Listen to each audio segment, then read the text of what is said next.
iced coffee, or even read a book. You know, you just see people just sitting and enjoying the weather. In all over Israel, you see it, people just sitting. I think I'm going to Tel Aviv next week, so which is an hour away on the bus, and my oldest daughter lives in Tel Aviv, so I hope to go and visit her.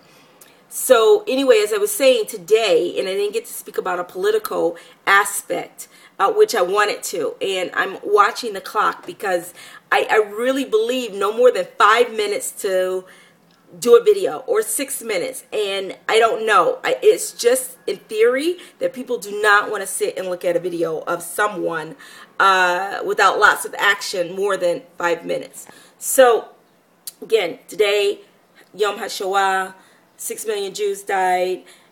We remember them.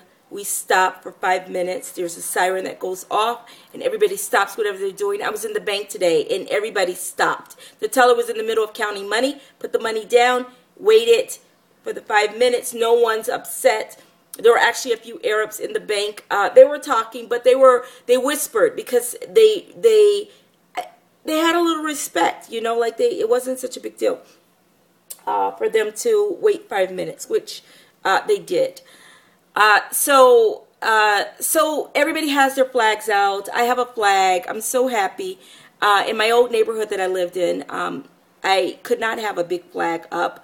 That's another part of life that is hard to talk about, and people might get the wrong idea, but I'll just touch on it. I am Haredi, which means I'm an ultra-Orthodox Jew. But I'm also American, and I'm also a person of color. And so I have like a huge range of my life that explains, or you could just see that I have more to me than just 4 walls or a neighborhood that's not so big. And I'm sorry, that's not coming out right. Basically, I have a lot of thought, and I believe in a lot of things that does not necessarily, it's the same as a lot of Israeli Haredi people that live in Israel. So anyway, I had a flag up in my old neighborhood, and people were very upset about that. They weren't upset. I shouldn't say they were very upset, but they would prefer that I take the flag down. I was so insulted. I was more than insulted. I was angry, okay? I'm like, I want my flag up. I kept my flag up. And people kept asking, you know, my kids, not kids, other kids would ask my kids, why do you have that flag up? Why do you have the flag up? It's like, hello? You know, I'm sure you receive money from the government, or I'm sure you go to the government for something. We all receive, everybody in Israel, first of all, receives money for a child. Everybody, no matter how much money you have, everybody gets money for a child. Everybody. No matter who you are, what you think, where you stand, you're a citizen of Israel, you get money for your child, because Israel believes in their children. They really do. And they want to help support children. So everybody, no matter rich, poor, you could be a millionaire and you get money for your kids. That's just the way it is here. So we all receive it. So I have no problem with my flag. You do? Beseder. Fine. Okay. Here, I have a big flag. A flag that like goes on top of a building. I have one. And I'm very proud of it. And I put it up, and the wind blows, and it's so beautiful and everything. And it'll be up. I'm not going to take it down for a while, because next week is Yom HaZikaron, which is Independence Day in Israel, like July 4th in America. And we also have, next week is, Yom HaTzmaut, slicha, I'm sorry. Yom HaTzmaut is Independence, yay. And we have Yom HaZikaron, boo, which is also like a lot of Jews, soldiers, you know, died while we tried to get the state, and we remember them and we think about that. Sorry, it's 6 minutes. It might be 10 minutes on this video. You can go have a cup of coffee and come back. The great thing about YouTube, you can pause and come back and continue on. So the other thing is that I want to speak about was I'm really happy to live in Israel. And as I'm looking at the elections or the election process, or I don't even know what to call it in America anymore. I haven't been there in so long, and I have forgot a lot of words. Not that my Hebrew is perfect, but I don't use words, English words, as often as I would in the States. Words that I guess we take for granted in America. So the elections. I don't know. I'm one of these Jews that I believe that America is America and Israel is Israel. I don't vote for a president of the United States of America in his or her relationship to Israel. Are they going to be a friend of Israel or not? Because I don't think in any, well, at least I'll just go since Reagan, because that's when I actually had a concept of what politics will be. And I just think that none of them have ever said, we're going to do this for Israel and we don't care what the American people think. Never. Why? Because it's all about America. The president of the United States, of whoever that may be, will think about America first. And how will it benefit America? Which is the right way to think. It is the right way to think. If you think the best thing for America is not to help Israel, then go right ahead. Help America and don't think about Israel. So I vote for a president of the United States based on what they will do for the American people, because I and my husband have family still in America who receive Social Security and who receive benefits and health care and all of these things. So when I vote, my vote is for them and what's good for them. I'm not thinking about myself. Israel, I feel like, needs to take care of Israel. Israel doesn't need to listen to anybody.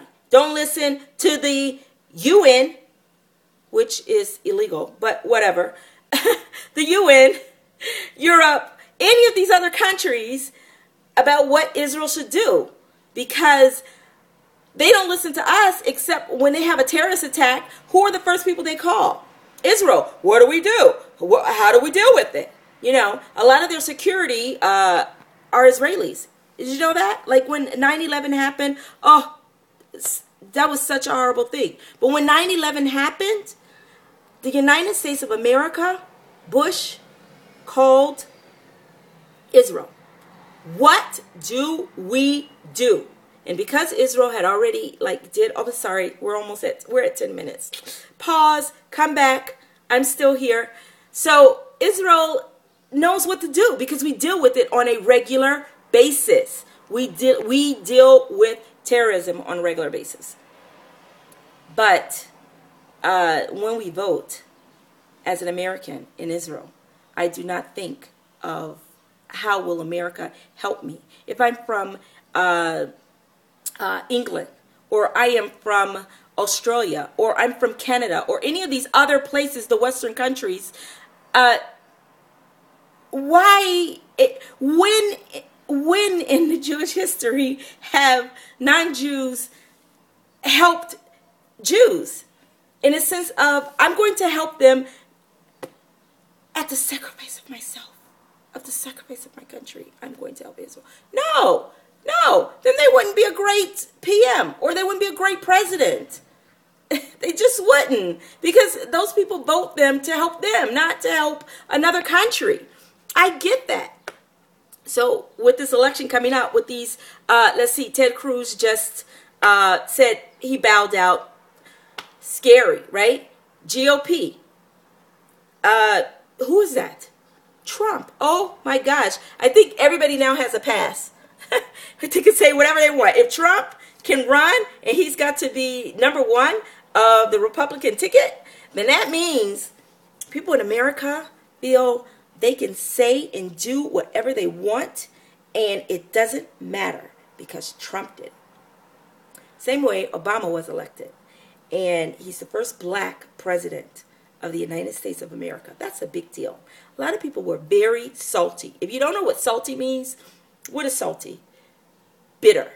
A lot of people were very bitter that this uppity black man became president of the United States and he didn't do anything and whatever. Really funny. I just think it's hilarious. I really do. But so what does it mean that he's elected president of the United States 2 terms? What it means to black Americans is that there's no, as Will Smith said once, there are no excuses. None. No excuse. You can do whatever you want if you put everything of yourself in it. Right? So Trump does whatever he wants. He's the ticket for the Republican Party. And now we have the Democrats. Bernie. I like Bernie. I don't have a problem with socialism because Israel is a socialist country. We have free health care. I got rushed to, before I made Aliyah, before I moved to Israel, I was rushed to the hospital in America. I was on my way to the plane the day before I was supposed to fly out, and I was rushed to the hospital. And it was on the Sabbath. It was right after the Sabbath. I could not move, nothing. I didn't know what was wrong. I could not move. I did not go to the bathroom for 25 hours. And I could not move for 25 hours. I was rushed to the hospital. And I was in the hospital. And thank God, everything, became great. Baruch Hashem. Thank God I'm alive. And when I woke up, and the doctor said, he kept saying my name. He said, how are you? And I said, Baruch Hashem, thank God. And he looked at me like, what? And I was like, I'm alive.